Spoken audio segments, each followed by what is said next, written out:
Last night at this hour, we were waiting for an explosion at the Arkema chemical plant in Crosby, Texas, just northeast of Houston. That plant has been flooded and without power since Sunday when its backup generators were swamped, which meant they lost the ability to keep their chemicals refrigerated. Because of the chemicals they use there, they produce liquid organic peroxides. There's a risk of spontaneous chemical reaction if they're not kept cold, which means fire or explosion. And last night, just before 1 in the morning local time, the explosions came and the fire and a 30 to 40 foot plume of black smoke. But now, tonight at this hour, we're waiting for more explosions, more fire. This was the Arkema chemical plant this morning. What you see burning there, we're told, is the remains of one container of these chemicals. There are 8 more of those on site, and the company says they fully expect all 8 remaining containers to explode and burn as well. A 1.5-mile radius around the plant remains evacuated, and the company says until the floodwaters recede, there's little they can do but wait for the rest of the containers to explode and the chemicals to burn off. This is the plant this evening, just a couple hours ago. Now, as you can see, the fire is out for now, but again, we're waiting for 8 more of those containers to go. We're also waiting for some clarity on exactly what kind of danger is posed by the smoke from last night's chemical fire and the additional fires that we're still expecting. This morning, the head of the Federal Emergency Management Agency appeared to suggest that the smoke was so dangerous that it was the reason for the entire evacuation. Meanwhile, local officials and Arkema executives sent, well, let's call them mixed signals. The bottom line is that we do what's called plume modeling, and that's what we base a lot of the evacuations on. And so, by all means, yes, the plume is incredibly dangerous. What does it mean for people's health? You don't want to stand in the smoke, do you? So the sheriff says it's like a campfire. It's hydrocarbons burning. There's a lot of things that made up of hydrocarbons. So the things burning there are no more dangerous than a campfire? Yeah, I did not say that, sir. But people's health, I mean... Right. You don't want to inhale smoke, okay? I mean, that's plain and simple. Can you say the fumes are non-toxic, or you're just not so sure? Well, they're noxious, certainly. The toxicity of the fume, you mean the smoke? I mean, it's, I don't know the composition of the smoke, but it's certainly noxious. You're not going to say that they're non-toxic, correct? Are you going to say they're non-toxic or you're not? Yes or no? I think it's a pretty important, I mean, the smoke is noxious. Its toxicity is, yeah, it's a relative thing. It's a relative thing. It's noxious. It's smoke. You don't want to breathe it in. And look, in the middle of a disaster, things are definitely sometimes confusing. Wires definitely get crossed. And I should tell you that today the EPA tested the air in Crosby, Texas, and reported that there were no concerns regarding toxic materials. The head of FEMA later said that he would defer to the officials on the ground. But one thing that might help us get a little more specificity on just how toxic that smoke is if we knew exactly what is in that plant and how much of it there is. But that is information that you are not allowed to know in the state of Texas. Not since a massive fertilizer plant explosion in the town of West Texas in 2013. After that ammonium nitrate blast, which leveled a good chunk of that town and killed 15 people, Texas made just one change to its rules about chemical storage. What those chemicals were and where they were stored would no longer be public information. Which means that when things start exploding, like they are right now at the Arkema plant, the people of Texas are asked to trust that companies and state officials are telling them the truth about what's happening and what the danger is. Now, if you lived near this Arkema plant, would you trust the state officials? And the same state officials, meaning that whose only response to a previous chemical plant explosion was to hide information from the public about what chemicals are spewing into the air.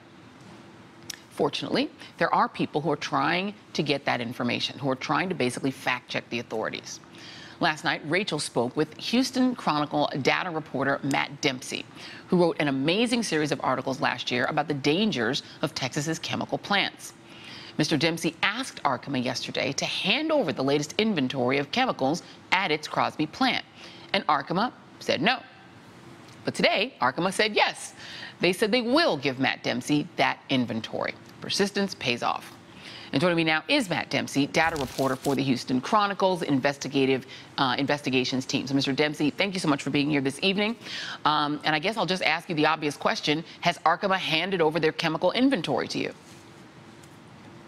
They handed over something. It was not what I asked for. They gave me a list of chemicals, just a straight list of the names of the chemicals. I don't have anything about how much of each chemical. I don't have the chemical index code that I can use to research more about the chemicals. I don't know what kind of containers they're in, and I don't know where those chemicals are located on the facility. So if you're somebody who lives near that Arkema plant, who is it that you're supposed to trust and believe to tell you that the air near your home is safe to breathe when you're allowed to come back? That's a good question. So the EPA, like you said in the run-up, has done some air testing, and I think that's usually what happens is the fire marshal's office or local authorities will have set up some air monitoring immediately after. I think it's good that the EPA did. But honestly, from the people I talked to at Crosby today, there's a lot of concerns about what's in it, what's in the smoke. Is the radius of that 1.5 miles far enough?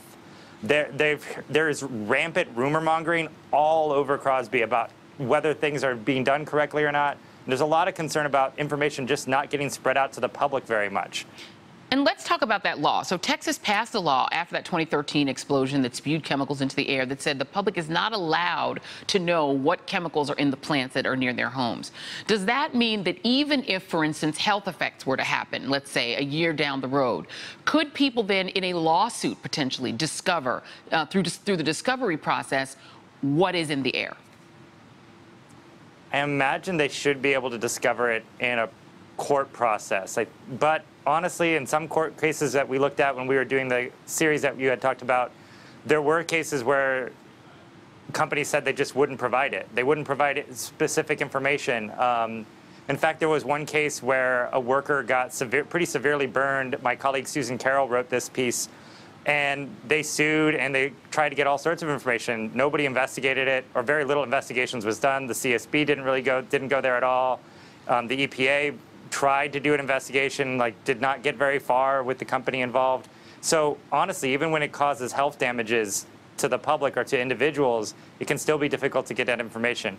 And just to be clear, Texas didn't pass a law. Governor Abbott, when he was Attorney General, his office made a ruling change. Essentially, they sent out a letter to everybody saying that a ruling saying that we're not going to provide. The state is no longer going to provide this information to the public. So very quickly, does that mean that, have you seen any evidence of maybe second thoughts that maybe Texas lawmakers might want to actually pass a law that changes that? I haven't seen any second thoughts. Let's put it this way. After the LaPorte incident, there was a DuPont incident at a plant in LaPorte where 4 workers died from a methyl mercaptan leak. That did not inspire any massive changes in the right to know laws in the state of Texas.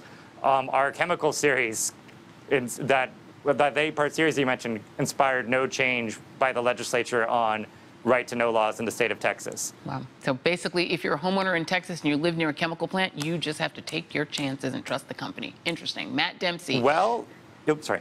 Go ahead. I'm sorry. No, I said, well, Governor Abbott said in his campaign that people could just drive around and ask chemical plants for what they want. Well, there you go. That's a perfect solution. Matt Dempsey, data reporter on the Houston Chronicles investigations team. Thank you very much. Thank you very much for having me on. Thank you. And the Trump administration, meanwhile, is signaling that the president is about to fulfill a campaign promise, which would be devastating for some of the most vulnerable people in this country. But at least he's really torn about it, right? More on that ahead. Hey there, I'm Chris Hayes from MSNBC. Thanks for watching MSNBC on YouTube. If you want to keep up to date with the videos we're putting out, you can click subscribe just below me or click over on this list to see lots of other great videos.